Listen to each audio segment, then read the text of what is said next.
Suffering for years, Kratos, the once great general, now known as the Ghost of Sparta, had pledged himself as a champion to the gods of Olympus. In return, he hoped only to rid himself of the nightmares that haunted him for far too long. But for now, his only respite, his only relief from the sins of his past, was found in the heat of battle.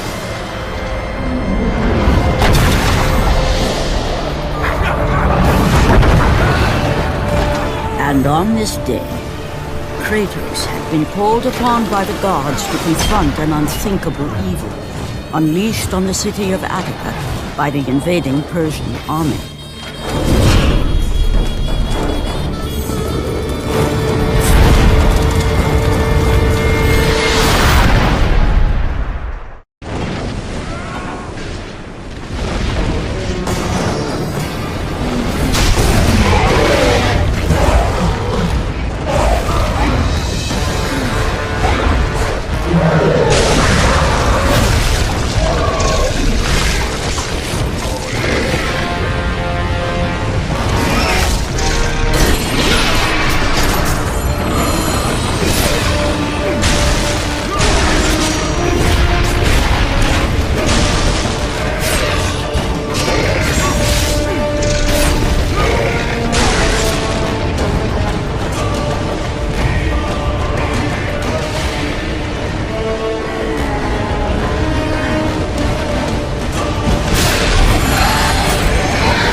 What evil have you wrought on this city, Persian?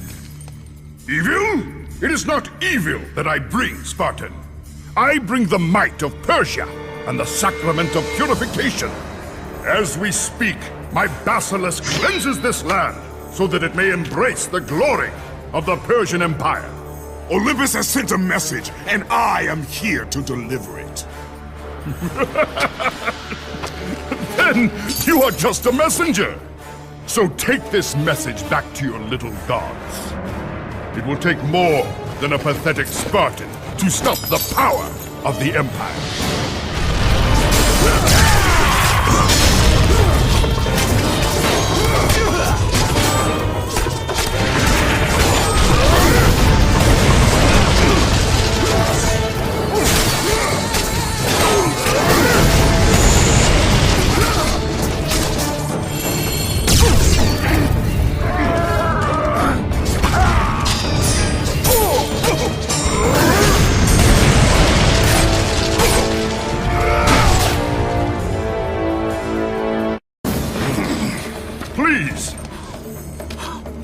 Please, spare my life, and I will give you all that you ask.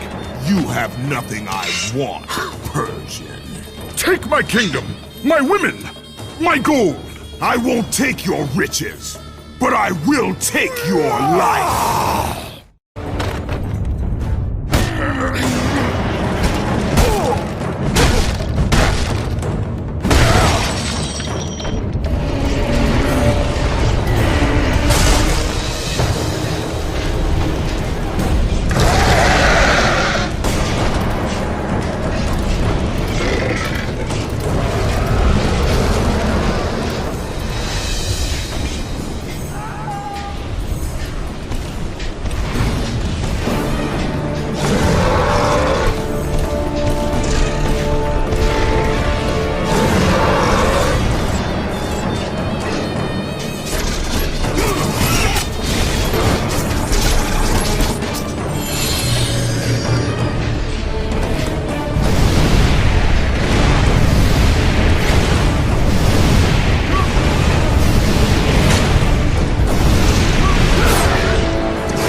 Fulfilling his commitment to the gods, Kratos defeated the basilisk brought forth by the Persians. But this small victory would not satisfy the man who had come to be known as the Ghost of Sparta. Is this all you would have me do? Is there nothing else?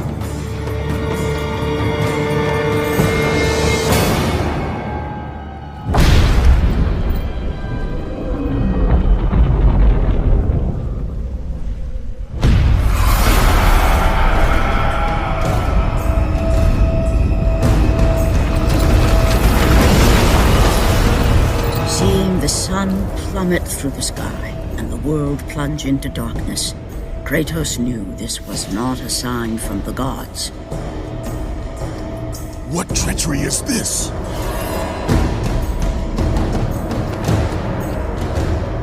Setting his sights on the glowing horizon, Kratos made his way toward the mysterious light.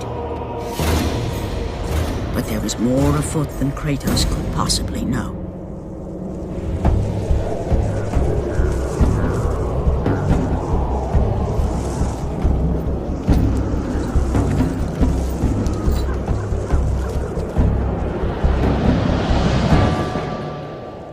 In the darkness, Morpheus, the god of dreams, awakened to a world where he and only he wielded power.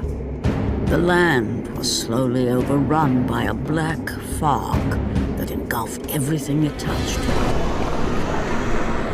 And as Kratos approached the temple, it became clear that the task ahead was more than he could have ever imagined. Kratos. Athena! What madness has befallen us? Kratos, there is not much time. Olympus needs you. I grow tired of the gods' request, Athena. I have given enough. Now take these nightmares from my head. It is not for you to say when your servitude ends. You will earn your freedom in time. But for now, Olympus needs your unquestioning obedience. The god of the sun has been torn from the sky. This temple on which you stand is the chariot of Helios. Without their master to reign them, the fire steeds have driven the sun chariot into the earth. And without Helios, there is no one to keep Morpheus from seizing permanent power. Many of the gods have fallen to a deep slumber. Soon, all will succumb to the black grip of Morpheus. What would you have me do? You must find Helios and return him to the sky, lest the world of gods and man be lost forever. Only his light can release the grasp of Morpheus. Athena! Athena!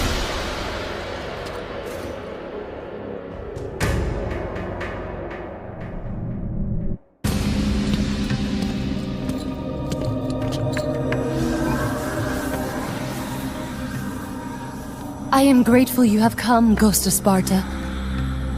The Titan Atlas has been freed from the pits of Tartarus, and has taken my brother Helios from his rightful place in the sky. What does Atlas want with the sun god? Helios holds within him the power of the sun, a power so great it can destroy the world. It cannot be trusted in the hands of a Titan. Please, take the sun shield from his throne, walk through the gates of Olympus, and you will find me. Hurry, Kratos. Even now, my brother suffers at the hand of Atlas.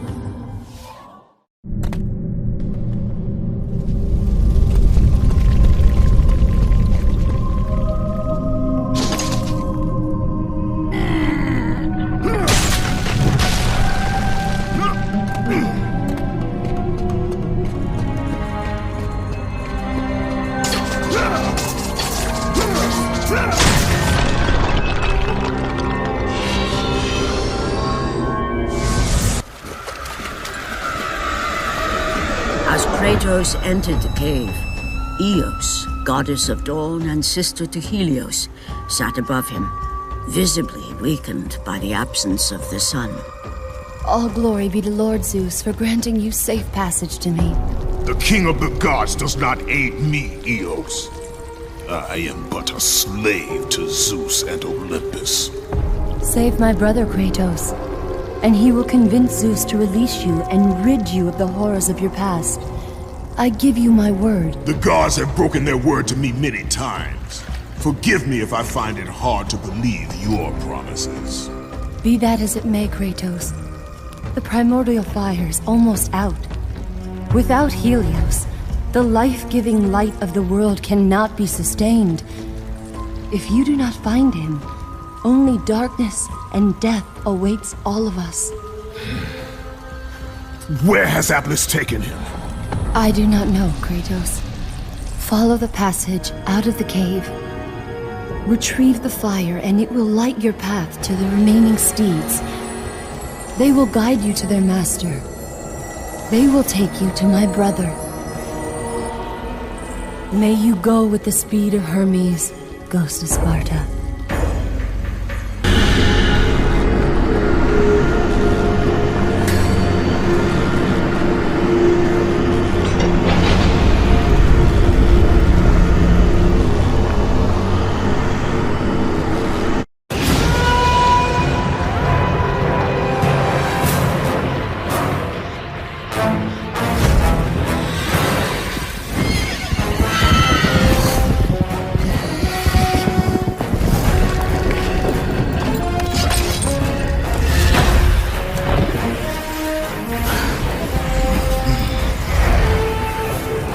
With the release of the fire steeds, Kratos was now in the hands of the beasts.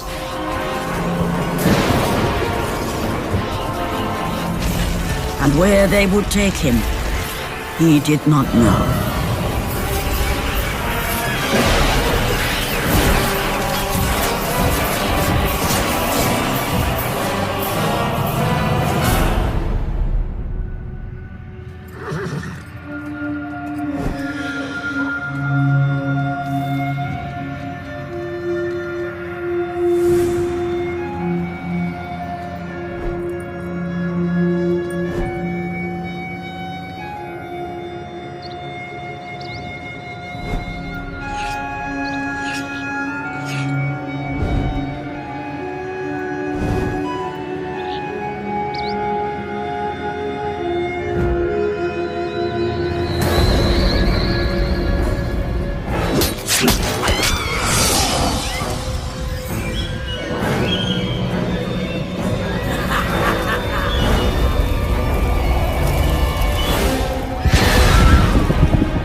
As the steeds pulled Kratos away from the grip of Morpheus, they crossed into the underworld. But in the land of the dead, they could go no further, for these beings of light were not welcome in Hades.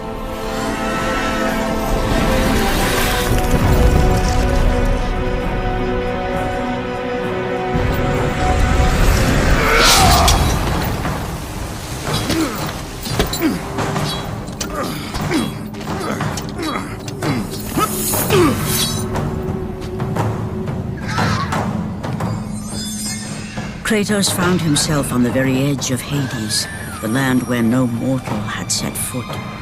Here, where the souls of the dead walk their fated path, Kratos knew that for him, this was merely the beginning.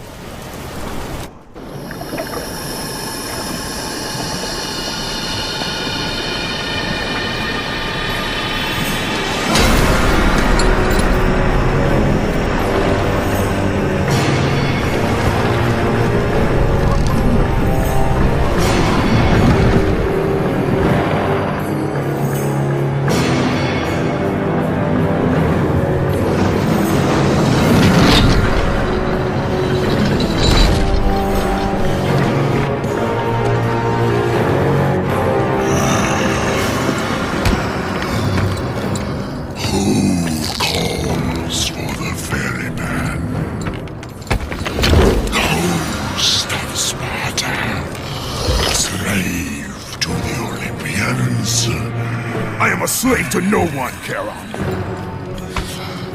share a common fate, Kratos. The gods will release neither of us from our torture. Be gone! It is not yet your time, mortal.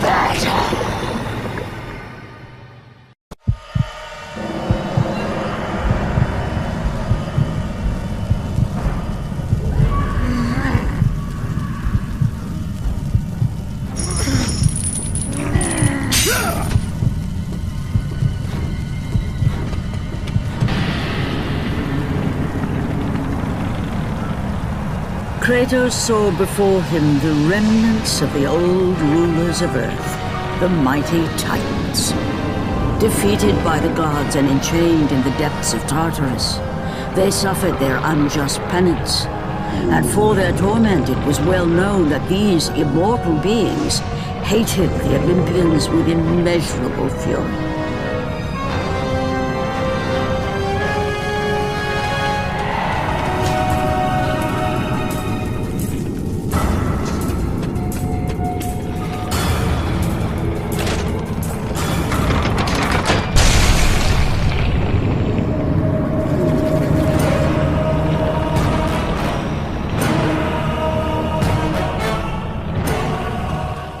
By the hands of Zeus, the Titans had been bound and shackled in their torment for 1,000 years, with no hope of escape. Now the chains that once held the Titan Atlas lay broken, and only one question plagued the thoughts of Kratos. Who will release such evil?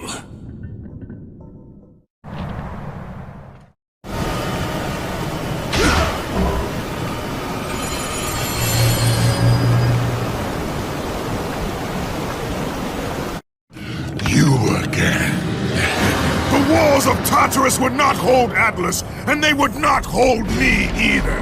The gods have obviously taken pity on their slaves. You underestimate me, Charon. This time I will not be so merciful.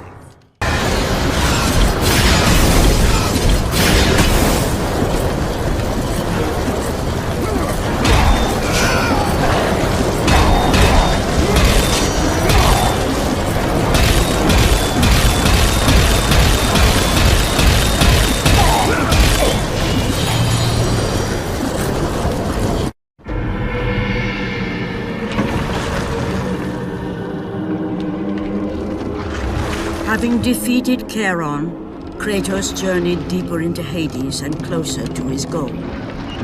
For in the distance, the bright light of Helios illuminated all of the underworld.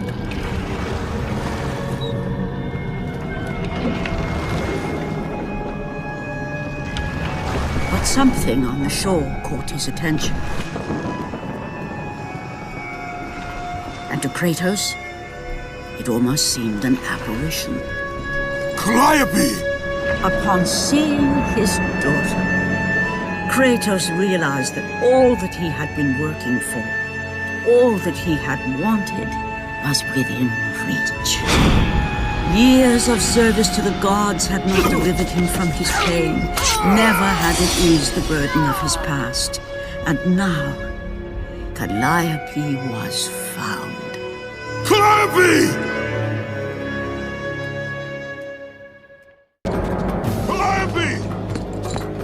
Calliope, where are you? Kratos looked, but his daughter was nowhere to be seen. In the middle of the room sat a graceful figure, a figure he recognized all too well. Persephone, wife of Hades, and queen of the undead. Where is my daughter, witch? Choose your words carefully, Ghost of Sparta. you address the goddess of the underworld. Your daughter is well. She lives among the pure souls in the Elysian fields. Lead me to her!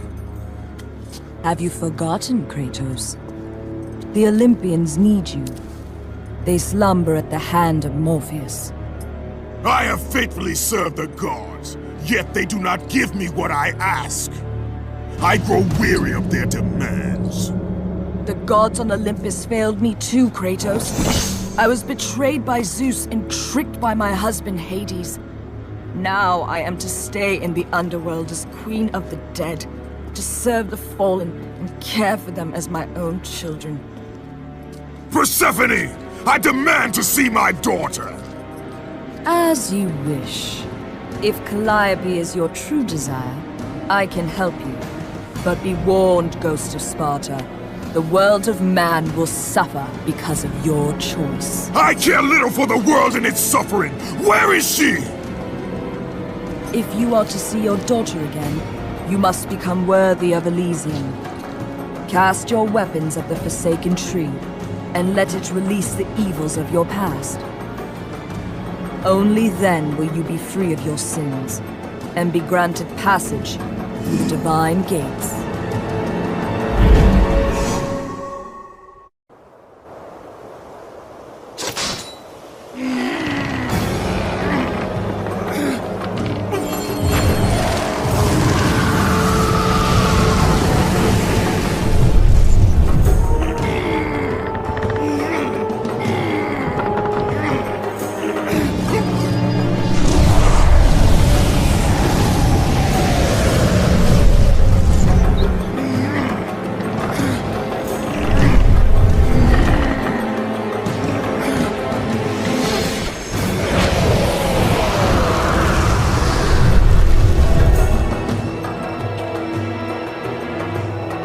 You have done well, Kratos.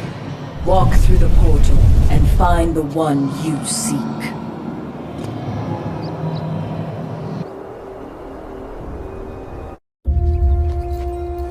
Calliope! Father?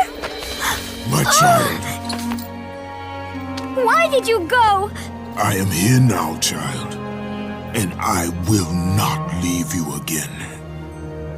I have watched over you pathetic mortals for 1,000 years, and it is always the same.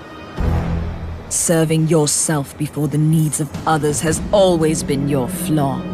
But no matter. For now you serve my purpose. It is time for all that came before to end. The Titan will fulfill his role and finish what I have started. I released Atlas. You? As you were pathetically disarming yourself, Atlas completed the task I set him out to do. With the power of the sun in his hands, it is only a matter of time before he destroys the pillar that holds the world. And Olympus with it. But why? Do you think it was my choice to wed a man I did not love? Live a life I did not choose? I was betrayed by the very gods that once saw me as their own, but no more. Once the pillar is destroyed, the world will revert into chaos. And what is to become of you? I will have my peace and be free from this miserable existence. I will perish, but it is my choice. Father? What's happening? I'm scared. In your selfish choice to be with your daughter, you have caused her ruin. No. Elysium falls too, Kratos. She will perish. No! I will not let the gods take her from me again! Father! The choice was clear to him, yet impossible to make. To stay with his daughter meant the end of the world and the end of her. To stop Persephone and Atlas would mean forsaking his daughter forever. While his hatred and anger for the gods grew ever stronger, he knew there was but one thing to do.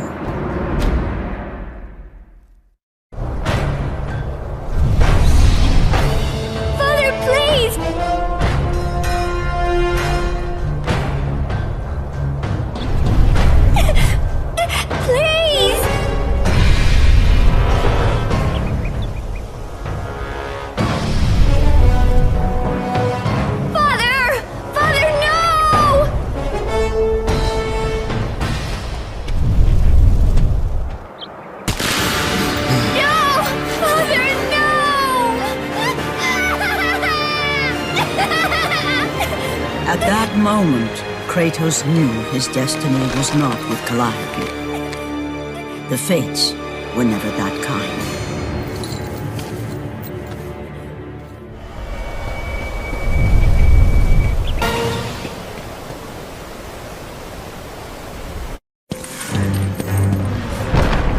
Spartan, witness the end.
Your suffering will never end, Ghost of Sparta.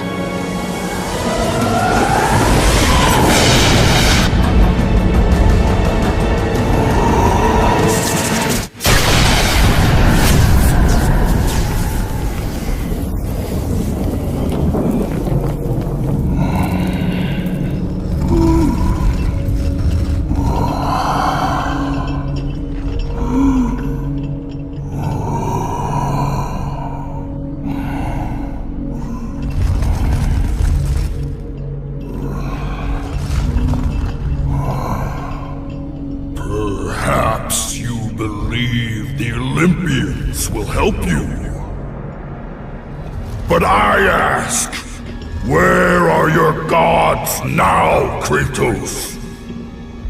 Why do they not come to your aid? I do not need the aid of the gods! But my path is now clear to me. I will serve them, and they will keep their promise to free me from my past!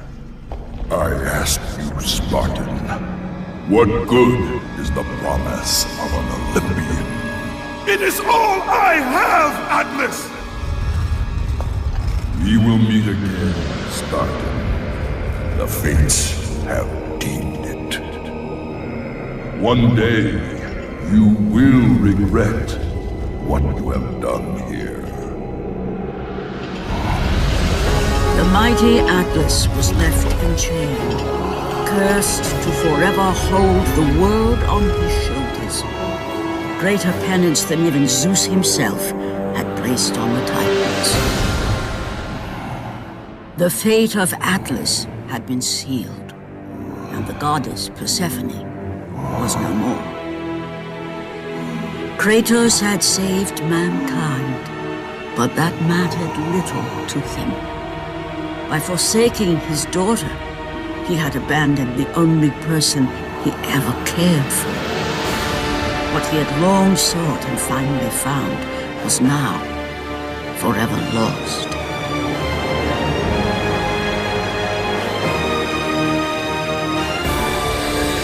As the sun chariot rose higher in the sky, and the might of Helios shone once again on the world, Morpheus retreated to the shadows. Kratos gained little satisfaction from his victory. With years of servitude in front of him, he would need to confront his past and fight to reclaim the humanity he lost on the day his dark legend was born. The dire toll of his relentless battles finally caught up with him as Kratos fell from the chariot to the earth. Was this sacrifice too much for one to bear, even for the man who was known as the Ghost of Sparta?